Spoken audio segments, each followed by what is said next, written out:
An $80 million deal isn't for self-taught nobodies, Chad said as he yanked my laptop from the table like it belonged to him. The son of the CEO, the heir to a company he never built. A man who thought leadership meant cologne and confidence, not competence. I sat back, silent. Not out of respect, out of calculation. Because as his fingers jabbed at the trackpad like he was trying to win a video game, I already knew what he didn't. This entire demo lived and breathed on code he had never touched, and the moment he tried to present it, it would collapse under his arrogance. My name is Kate. For 6 years, I'd built the heart of Cortexia's logistics engine, often alone in empty offices that smelled like stale coffee and overheated servers. I'd missed birthdays, lost weekends, and patched critical failures at 3 in the morning. Not because anyone asked me to, but because I believed in what I was building. I never had the right pedigree. No MBA, no Ivy League crest embossed on a diploma. Just raw skill and the kind of stubborn patience you earn through trial, error, and 100 late nights staring at a blinking cursor. That was enough to win clients, enough to stabilize systems across continents. But apparently, it wasn't enough to sit at the front of the room when the company's golden boy showed up. The conference room smelled faintly of burnt toner, and the projector light washed the table in sterile white. Across from us sat the buyers, Galaxy Systems. Their CTO, Marcus Liu, was a man known for precision. He didn't smile, didn't waste words. If something didn't work, he'd see it instantly. This deal, this $80 million licensing contract, had been months in the making. I'd built the sandbox environment piece by piece, triple-checking every dependency, even scripting recovery points in case of failure. It was airtight, until Chad touched it. "Watch this," he said, puffing out his chest like he'd written a single line of code in his life. I did watch. I watched the dashboard stutter once, then twice. A loading icon spun endlessly, mocking him. His palms grew slick, his forced smile wider than his knowledge. "It's just lag," he muttered, clicking harder. The buyer stayed stone-faced. The temperature in the room seemed to drop. Then the screen froze completely. Browser dead. Silence spread across the table like a fault line. Marcus leaned forward. "Is it supposed to do that?" I kept my jaw tight. And then Chad, still clinging to bravado, turned it into an insult. A Harvard man should present the deal, not a self-taught coder. The words landed like a slap, not because they hurt, but because they revealed everything. To him, my years of building meant nothing compared to the last name stitched on his tailored suit. Galaxy's team disconnected minutes later, polite, but cold. No questions, no follow-up, just silence. 15 minutes after that, my phone rang. Unknown Bay Area number. I expected Chad, maybe an attempt to blame me. But it wasn't Chad. "Kate?" The voice said calmly. "This is Marcus Liu. We're canceling the deal." The words weren't a surprise, not after watching Chad fumble like a child in front of seasoned professionals. What startled me was what Marcus said next. "They'll return. Papers, flowers, apologies. Don't reply." Then the line went dead. I sat there with the phone still pressed to my ear, the hum of the air conditioner louder than the thoughts racing in my head. On the other side of the wall, I could hear Chad shouting at IT, throwing words like sabotage and glitches into the air as if excuses could resurrect the dead. But I wasn't angry. Not anymore. I'd spent too long in this company to still be shocked by their choices. Too long being overlooked, replaced in presentations, erased from executive updates. What I felt instead was clarity. Because the truth was undeniable. The system was mine. The work was mine. And no matter how many titles they gave him, no matter how many times they tried to shove me into the shadows, they couldn't take that away. That afternoon, I walked back to my desk with a calmness I hadn't felt in months. Not triumph, not revenge, just certainty. The deal might have died in that room, but something else was born. The first crack in the empire. The morning after the demo crash, the office carried a smell I'll never forget. burnt coffee, stale carpet, and guilt. The kind of atmosphere you don't need to see to understand.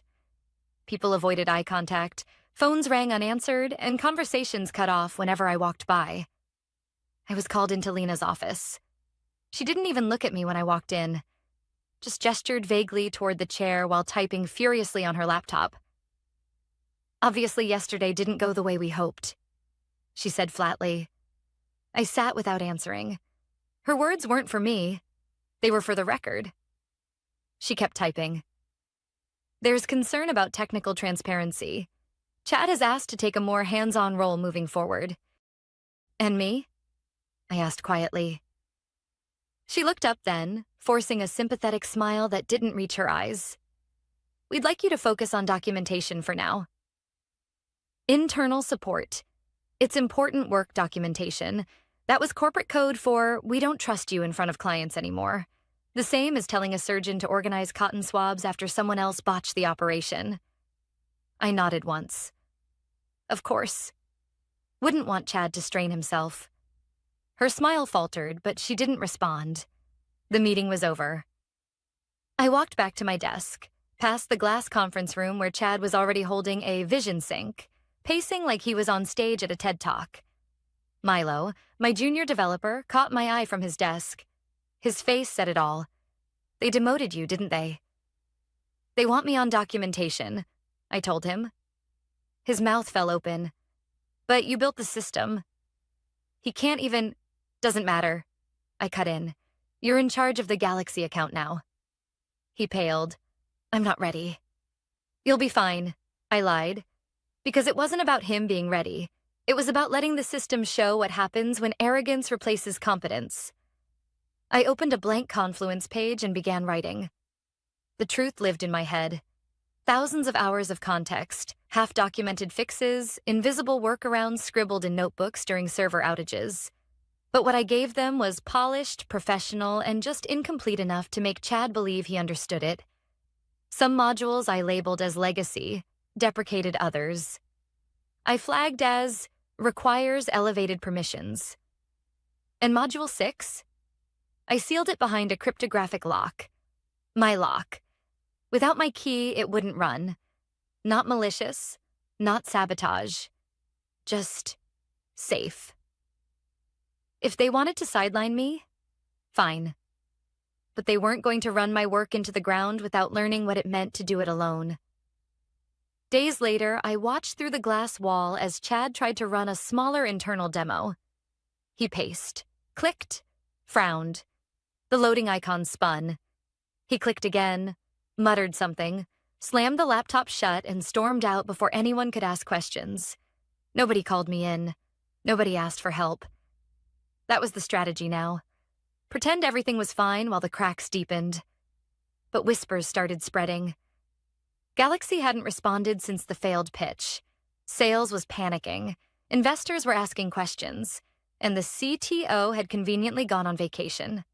Me? I was invisible. Not fired. Not scolded.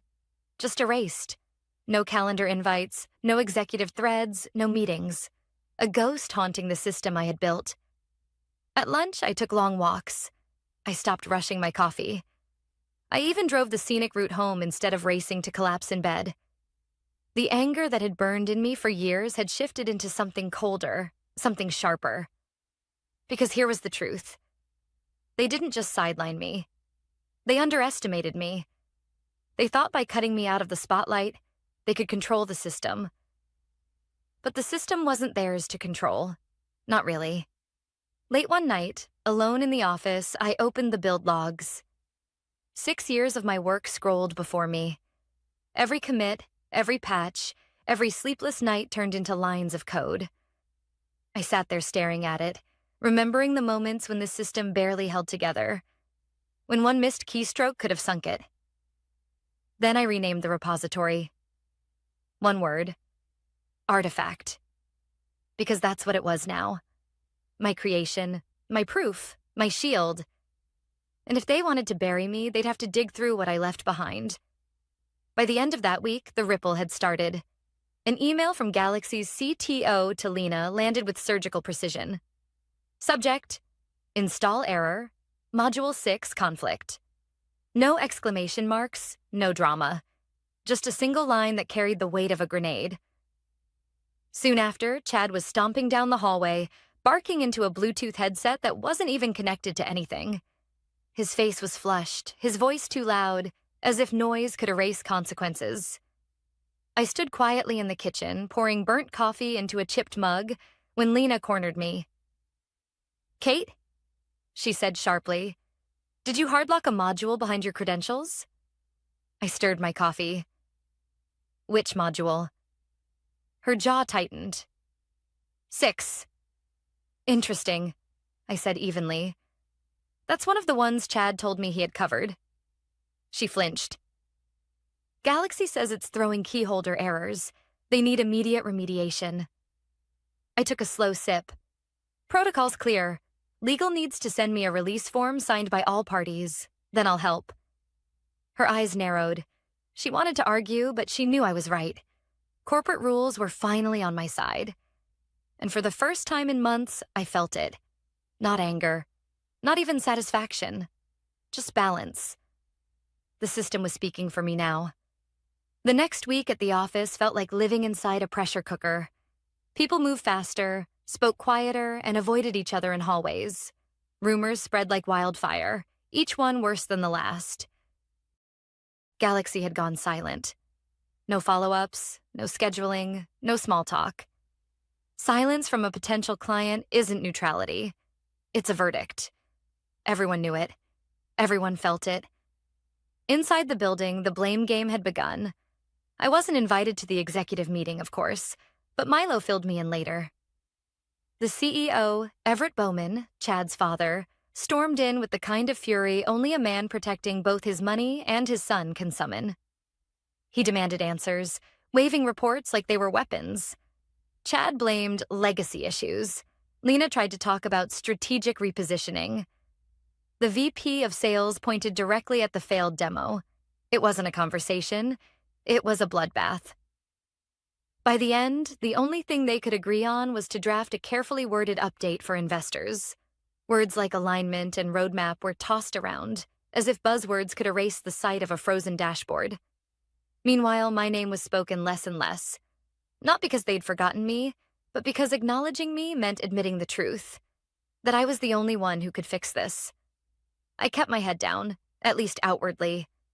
I updated documentation, answered small technical questions, and acted like the obedient employee they wanted me to be. But I also kept receipts. Every email, every commit, every handoff. Everything that proved I had warned them, flagged risks, and done my part. Not to fight them with, at least not yet, but to protect myself when the walls came down. One afternoon, Lena cornered me near the elevators. Her face was pale, her voice clipped. "Galaxy's CTO sent another note," she said. "Module 6 won't deploy. They're calling it a blocker." I nodded slowly. That's what happens when you don't follow the environment requirements. She sighed, almost pleading. "Kate, can't you just step in and fix it?" I tilted my head. "Without the release form?" She looked away. She knew I was right. They'd built the rules to keep people like me in line. Now those same rules were tying their hands. By midweek, investors were circling. The whispers weren't whispers anymore. They wanted to know why Galaxy had paused. They wanted to know why the deal hadn't closed. And most of all, they wanted to know why Everett's son had been the face of the pitch instead of the engineer who built the system. That last question hit harder than any technical issue. The tension boiled over during a company-wide meeting. Everett appeared on screen, red-faced, voice strained. He barked about momentary setbacks and operational adjustments. But his eyes betrayed him.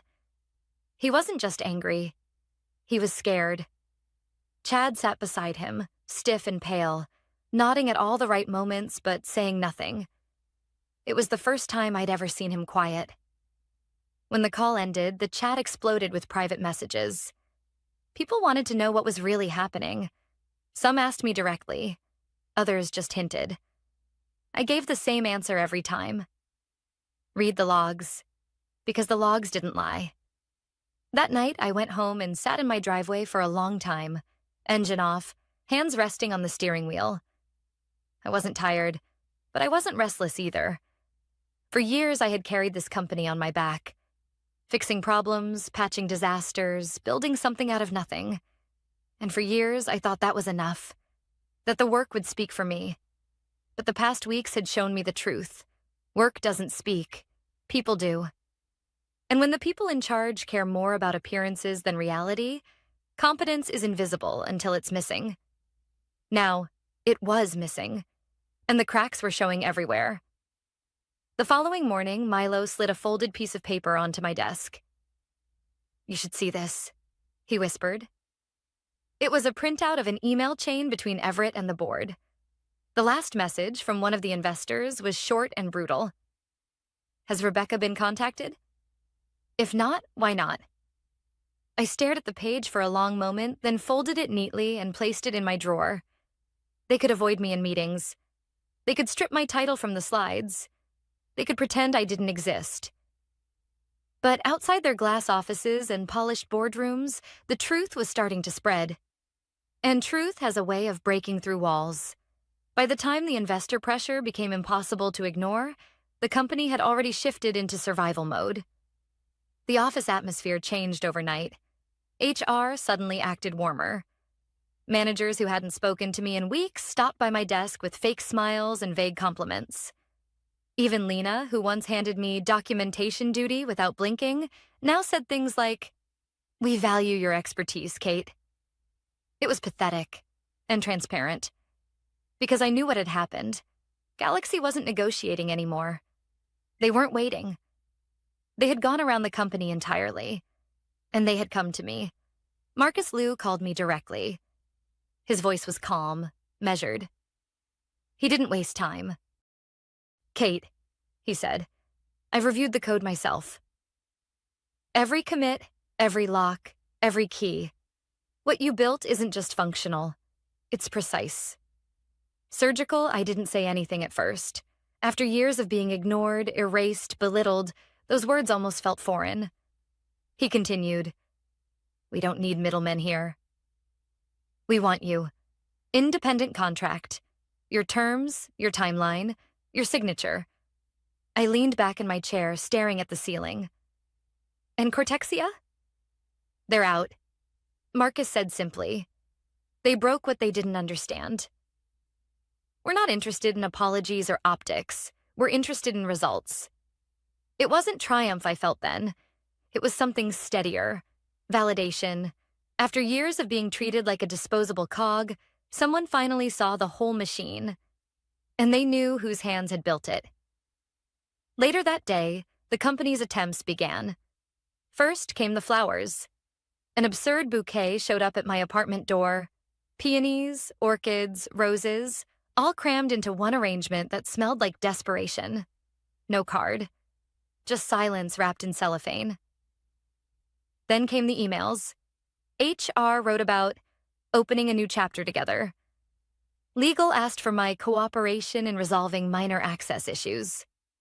Everett himself sent a message, 3 paragraphs long, filled with words like partnership and respect. None of them mentioned the humiliation. None mentioned the demo. None mentioned the fact that they'd shoved me into the shadows while handing the wheel to a man who didn't even know where the engine was. The final attempt was the courier. I was making tea when the doorbell rang. Through the window, I saw a man in a too large blazer, sweating through the fabric, holding a leather folder like it was radioactive. A white envelope sat neatly on top with a post-it note that read, "Urgent, CEO, signature enclosed." He knocked twice, waited, knocked again. I didn't move. Eventually, he sighed, snapped a photo of the envelope sitting on my porch, probably for legal proof, and walked back to his car. He lingered there as though expecting me to chase him down the driveway, beg for forgiveness, and sign whatever forms he carried. I let the kettle whistle and poured my tea. Earl Grey, my favorite. By the time I returned to the window, he was gone. That night, more emails filled my inbox. They promised new titles, higher pay, better offices. Some even hinted at stock options. but none of it mattered. They weren't offering those things because they valued me. They were offering them because they were drowning. And drowning people will cling to anything, even the person they once pushed underwater. I clicked Select All and deleted every message.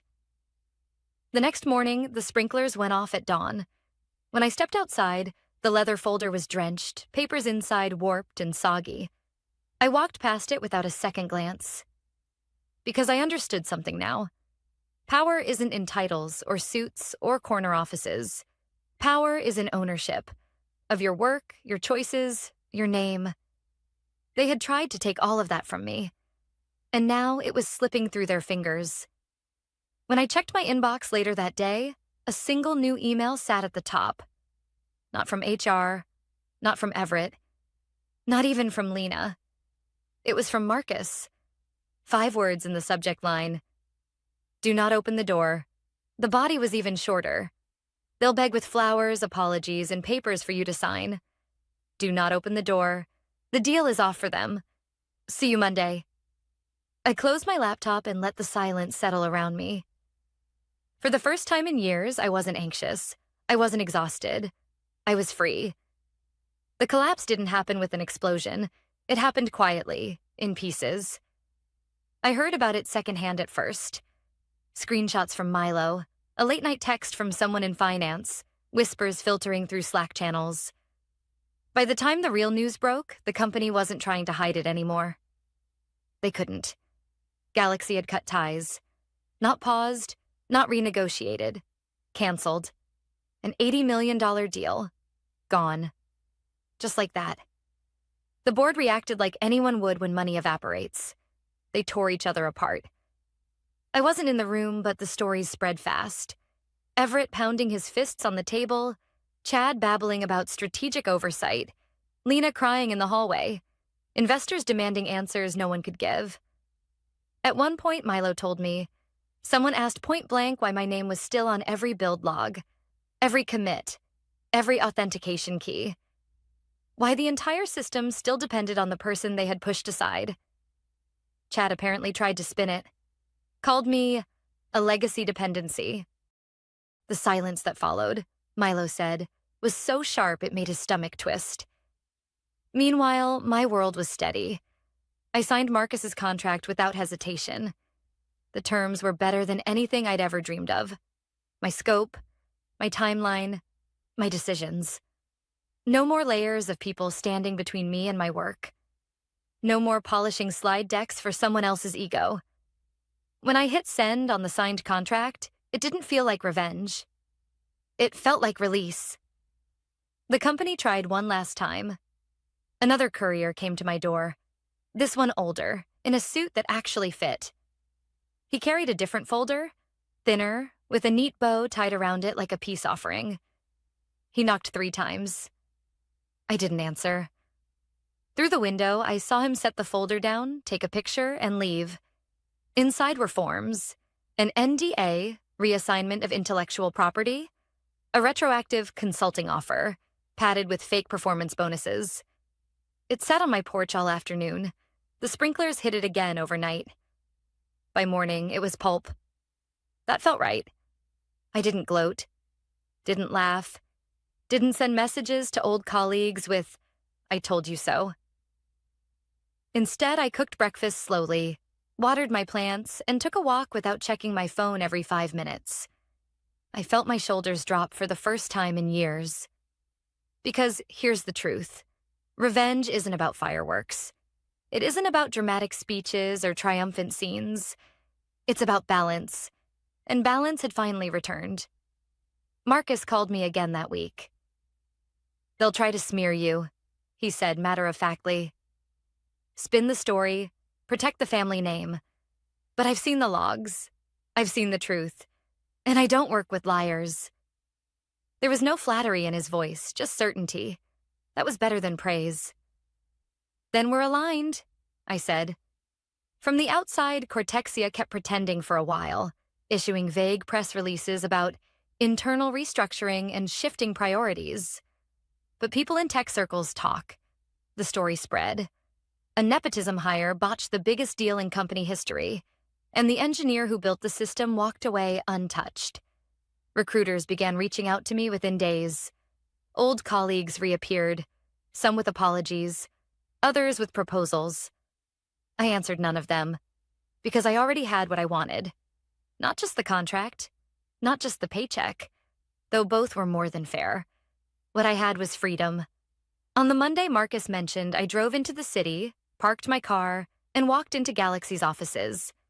Not as an employee hidden behind someone else's shadow, but as myself. They greeted me by name. They shook my hand. They asked me where I wanted to start. For the first time in years, I didn't feel small. I didn't feel invisible. I felt seen. That evening, back at home, I sat on my porch with a cup of tea. Across town, I knew Everett and Chad were still scrambling, sending more emails, calling more meetings, spinning more excuses. Their empire wasn't burning all at once, but the foundation had cracked. And once the cracks spread, collapse was inevitable. I didn't need to watch it happen. I didn't need to lift a finger. I just let the silence carry it all away. Work doesn't always speak for itself. But sometimes, when the right people finally listen, it speaks louder than any title, louder than any surname. That was the lesson I learned. And as I closed my laptop, with my new contract saved neatly under my name, I realized something simple.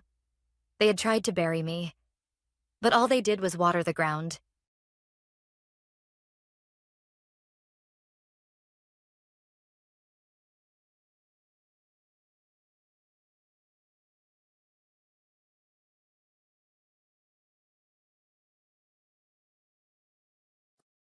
I knew the moment he smirked that the air in the room had shifted. The CEO's son, Nathan, strolled in like he owned gravity itself. His suit probably cost more than my first apartment, and his Rolex ticked loud enough to make sure we all heard every second of his nepotism. He tossed the folder onto the table with a flourish, like he was presenting an Oscar instead of my reassignment papers. "Enjoy your new office in the basement," Nathan said, signing his name with the cocky flourish of a man who never read the fine print. Around the table, the directors froze. A few looked down at their tablets, scrolling furiously as though they'd find a loophole. One coughed. Another adjusted his tie like it was strangling him. No one dared to meet my eyes. I didn't flinch, didn't argue, didn't beg. Instead, I smiled. The kind of smile sharp enough to cut drywall. And then, with every eye in the room watching, I slid my phone onto the table, pressed a button, and put the call on speaker. "Clause activated," I said calmly. "Wire $100 million immediately." Silence. Nathan froze mid-smirk, the pen slipping from his fingers like it had just turned to lead. His jaw worked, but no words came out. Across the table, his father, the actual CEO, stared at the signed papers in front of him, his face draining of color. For the first time in 20 years, I saw disbelief on that man's face. Jaw slack, eyes wide, silence heavy as concrete. But let's rewind a little, because this wasn't some spur-of-the-moment miracle. This was 18 years of sweat, loyalty, and strategy packed into one thin folder. 2 months earlier, I'd been in the break room waiting for the world's slowest Keurig to spit out what passed for hazelnut coffee when I heard Nathan's voice from the hallway. He never whispered. Whispering required self-awareness, and he'd never been infected with that disease. "She's done," he said loudly, like I was already a ghost. "Once I push her down a floor, the equity shifts. By the third quarter, I'll have full control. Laughter followed, some junior analyst desperate for approval. Nathan laughed too, that grating frat boy cackle that made my skin crawl. My coffee never finished brewing. I left it behind and went straight to the one place Nathan never knew existed, my encrypted Dropbox, my vault. Inside, I had years of buried leverage. Drafts of contracts, notes from investor meetings, email chains executives thought no one kept, and glowing like a loaded mousetrap in the middle of it all. Section 14B, the key executive change of control clause. I knew every line by heart because I'd written half of it. 2 years ago, during a liquidity scare, I helped restructure our agreement with Crownwell Ventures, our largest investor. While the board panicked about payroll, I tucked in a safeguard clause. one that no one noticed. It stated, if any listed key executive is reassigned, terminated, or stripped of authority without a supermajority board vote, operational control reverts to Crownwell Ventures for not less than 18 months. Guess who was listed as a key executive? Me. I remember smiling when I reread it that night. All it would take was one arrogant move, one signature. From that moment on, I prepared. I pulled every version of the contract, time-stamped each one, and had notarized copies stored under different names, even one in a safety deposit box registered to my niece's cat, Mr. Whiskers.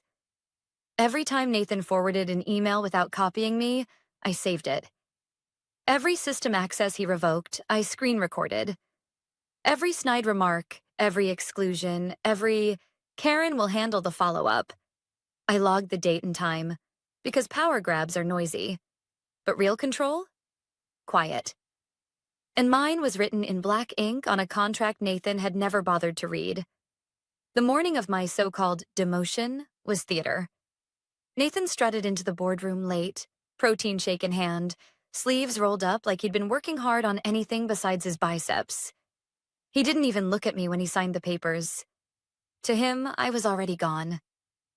Effective immediately, he announced, Ava will be transitioning into a more operational role. Closer to the basement, more hands-on. He laughed. No one else did. That was his mistake. Because while Nathan thought he was burying me, he was actually lighting the fuse. And the moment his pen touched that signature line, the countdown began. Back in the room, my phone echoed with the dial tone. Then a crisp voice answered, Crownwell Ventures. Miranda speaking. Nathan blinked. The CEO's hand twitched toward the folder like he could unsign what had already been written. Miranda, I said, never taking my eyes off Nathan. It's Eva. Control event triggered at 9:42 a.m. Eastern. The signature is official. The silence that followed wasn't empty. It was charged. Like the air before a thunderstorm. Miranda's reply was cool, sharp, and devastating. Understood. Wire in progress. Stand by. I ended the call, leaned back in my chair, and folded my hands in my lap. Nathan opened his mouth, but no sound came out. His father's pen slipped from his fingers and rolled across the table. This wasn't defeat. This was checkmate in slow motion. And Nathan had just signed his own surrender. The boardroom was a mausoleum after my call with Miranda. Nobody spoke, nobody moved. The only sound was the slow drip of the CEO's fountain pen ink bleeding into the paper Nathan had just signed. Nathan finally broke the silence. This is some kind of bluff. His voice cracked like glass under pressure. You can't just... What clause? There's no clause. I tilted my head slightly, like a teacher about to correct a student who hadn't done the reading. Section 14B, I said softly. Key executive change of control clause. Blank stares around the table. A few directors started scrolling on their tablets again. One of them muttered, Wait, 14B? The CEO, the real one, not the smirking heir, leaned forward, his jaw tight. Ava, what are you talking about? I let my smile fade just enough to look serious. 2 years ago, during the liquidity scare, Crownwell Ventures insisted on added protections. I helped draft them. You initialed every page, Tobias, including the one that lists me as a key executive. Tobias's eyes flickered, recognition dawning like a slow sunrise. He looked down at Nathan's signature again, then back at me. His face said it all. He knew. Nathan laughed nervously. Too loud. Even if that's true, which it's not, it's outdated, irrelevant. You think some investor clause written in the middle of a crisis still applies? Nobody laughed with him. 2 months earlier, I had been sitting in my office late at night, reviewing documents that no one else bothered to touch. Most executives skim. They trust summaries, footnotes, or legal counsel. Not me. I read every line. And buried between force majeure clauses and equity covenants was my lifeline. Section 14B. It hadn't been easy to slip it through. Crownwell wanted ironclad protection against nepotism. The board wanted speed. I had been the middlewoman, smoothing edges, writing language, distracting nervous directors with talk of temporary adjustments. What I left behind wasn't temporary. It was permanent, binding, signed by Tobias himself. At the time, it was just insurance. I wasn't even thinking about myself. I was thinking about the company. I'd watched one too many overconfident heirs torch businesses out of ego. And Tobias, for all his competence, had a blind spot. His son. So I created the failsafe. Not for revenge, but for survival. Now, sitting across from Nathan's smug face, I realized survival and revenge were about to look very similar. Miranda already confirmed the wire. I said calmly.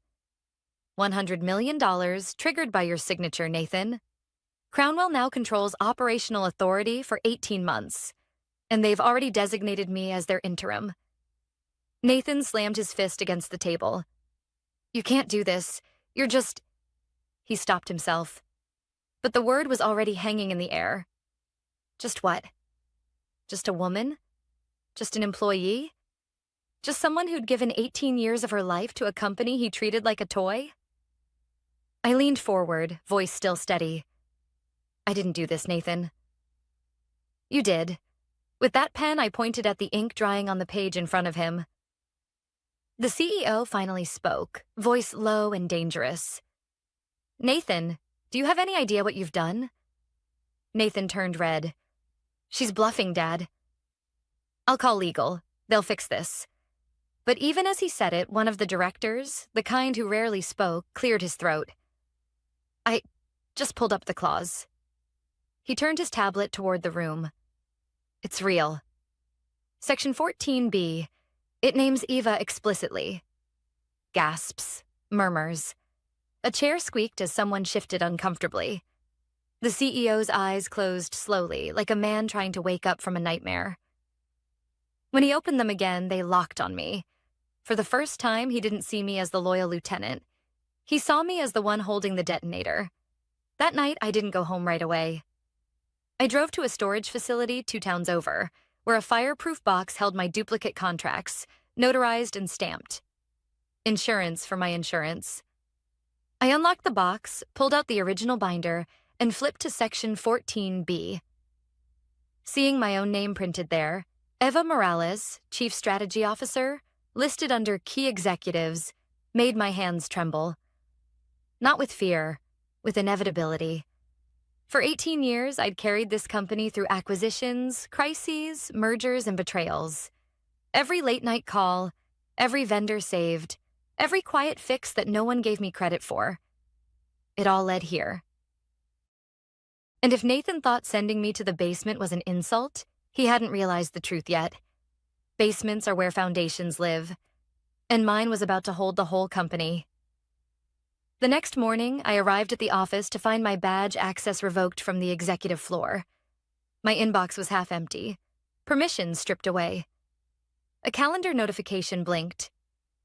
New location, B-level operations. They thought they were burying me. But all I could think as I walked toward the basement stairs was this. Nathan hadn't pushed me down. He'd just triggered the trapdoor. The basement smelled like bleach and old paper, a cocktail of mildew and forgotten promises. The fluorescent lights above buzzed like they were deciding whether to give up. My new office was a folding table shoved next to a janitorial sink. 1 chair. No outlets. A single flickering bulb overhead. Someone had left a stack of broken keyboards in the corner like a monument to failed cost-cutting.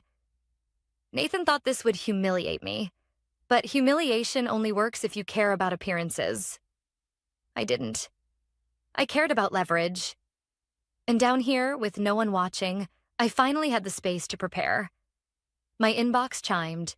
Subject line, Executive Permissions Update. Body, Eva Morales reassigned to non-executive tier. Access group, Operational Support, Level 3. Effective immediately. I stared at the words the way a sniper looks through a scope. That email wasn't just an insult. It was the trigger. Under Section 14B, material reassignment or revocation of executive authority was the exact language required to hand Crownwell Ventures operational control. Nathan had just pulled the lever himself. I didn't forward the email right away. Instead, I saved multiple encrypted copies, uploaded one to a private cloud, and slipped a printed version into the slim blue folder that never left my side. Evidence is power. And I'd just been handed Exhibit A. A knock on the basement door pulled me from my laptop. A nervous intern stood there, cheeks flushed, clutching a clipboard like a shield. "Miss Morales?" she asked. "Mr. Nathan asked me to escort you down here.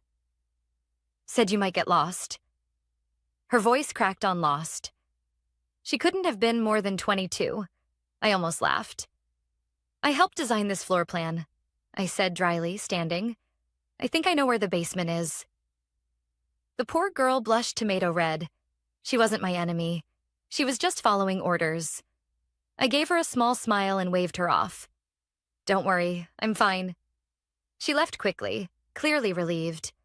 I sat back down at the folding table, opened my laptop, and connected to Wi-Fi using my own hotspot. Nathan had revoked my network priority. Another petty move, another log for the fire. I spent hours combing through the digital bones of the company. Vendor contracts, archived dashboards, internal audit logs. Anything Nathan was too careless to secure. Every screenshot, every saved document, every archived thread was another nail waiting for his coffin. Above me, word trickled down about Nathan strutting across the executive floor like a rooster. He was bragging about his bold restructuring, floating ideas about launching an NFT division even though he barely knew how to set a password. I didn't interrupt, didn't confront him. Because silence is a weapon, and mine was loaded. At one point, I pushed back from the folding table and walked the basement halls. Dead printers lined the walls, old filing cabinets with masking tape labels, Q1, 2009 expense receipts, a pile of abandoned chairs. It looked like failure. But to me, it looked like cover. Nobody would come down here. Nobody would watch me. Which meant I could work in peace. Later, I pulled out my phone and scrolled through my contacts until I landed on one name. Miranda Crosswell. Crownwell Ventures. Sharp as glass. Patient as stone. 3 years earlier, during the last funding disaster, she'd given me her direct line. "For when the children start playing with matches," she'd said with a half smile. Well, the matches had been lit. My finger hovered over the call button. Not yet. Timing was everything. I'd let Nathan dig his own grave a little deeper before I handed Miranda the shovel. By the time I packed up for the day, the blue folder was heavier than it looked. Every copy saved, every log preserved, every breadcrumb tucked safely away. As I climbed the stairs back to street level, faint laughter echoed from the executive floor above. Nathan, no doubt basking in his own reflection. I didn't feel rage. I felt clarity. Because while he celebrated upstairs, the fuse he'd lit was already burning. And when it reached the end, the explosion wouldn't happen in the basement. It would happen in the boardroom. That night, I sat at my kitchen table with a glass of red wine, the blue folder open in front of me. The printed email lay on top, its language precise, undeniable. I ran my fingers over the paper. Proof of arrogance, proof of negligence, proof that after 18 years of loyalty, they thought they could shove me into the dark. But basements aren't just storage. They're where the foundation is. And mine was stronger than Nathan's entire house of cards. For days, I let Nathan believe he had won. He strutted around the executive floor like a rooster in a borrowed barn, parading his new title, holding visionary meetings where he mispronounced acronyms and promised initiatives he didn't understand. The staff clapped politely. Some laughed at his jokes. Most kept their heads down. But silence in a company is never loyalty. It's survival. And I knew how quickly survival could shift when money changed hands. One evening, sitting at my folding table in the basement, I finally took out my phone and dialed the number I'd been saving for years. Crownwell Ventures, a crisp voice answered. Miranda speaking. I didn't waste time. It's Eva. The clause has been triggered. Material reassignment. I have the documentation. There was a pause, the sound of ice clinking against glass on her end. Then, do you have proof? I have everything. Email updates, signed papers, even system access logs. Nathan demoted me without a board vote. Section 14B is live. Her tone sharpened. Send me the originals. No summaries, no screenshots. Originals only. I opened the blue folder, slid the key document onto my scanner, and within minutes she had it in her inbox. Silence while she read. Then a low whistle. Eva, this is the original signature set. Stamped, sealed. Your name is right there under key executives. I know, I said. I wrote half of it. She let out a small laugh. Not joyful, but impressed. You were patient. I wanted him to make the mistake himself. I didn't push. I waited. That's rare, she said. Most people panic. They try to force the trigger. You let him hang himself. I leaned back in my chair, staring at the water stains spreading across the basement ceiling. I wasn't interested in panic. I was interested in inevitability. There was a pause on the line. Then Miranda spoke again, calm and deliberate. Under Section 14B, operational control reverts to Crownwell for not less than 18 months. That means we take over appointments, budgets, strategy. Everything and Nathan? I asked. He'll still have his corner office, his espresso machine, his nameplate. But none of it will matter. His title will be empty. The control will be ours. I closed the folder, slid it back into my bag. Then let's make it official. The next morning, Nathan sent out a glossy, company-wide memo titled, New Era of Innovation. I nearly laughed when I read it. He promised growth, promised new divisions, promised forward synergy and digital disruption. It was the kind of hollow word salad consultants get paid 6 figures to deliver. But while he was busy writing his pep talks, Miranda's legal team was already moving. I forwarded them every email Nathan had sent with my name erased. Every internal system log showing my authority stripped. Every HR notice downgrading me to support staff. Each one was a bullet, and Miranda knew exactly where to aim. By the afternoon, my phone buzzed with a single text from her. Wire cleared. 100 million. Transfer confirmed. I read it twice, then a third time. $100 million. That was Crownwell buying the lock Nathan had just opened with his arrogance. I sat back in my chair, heart steady. It wasn't excitement I felt, not even triumph. It was the quiet gravity of inevitability, the moment when the scales tip and you realize nothing can stop them from falling. That evening, I left the office late. Nathan was still upstairs, holding court in the CEO's glass-walled office, laughing too loud, gesturing with his hands like a man directing traffic no one was following. He didn't notice me pass by. Why would he? To him, I was already buried, just another name on an HR memo. But the truth was simpler. I wasn't buried.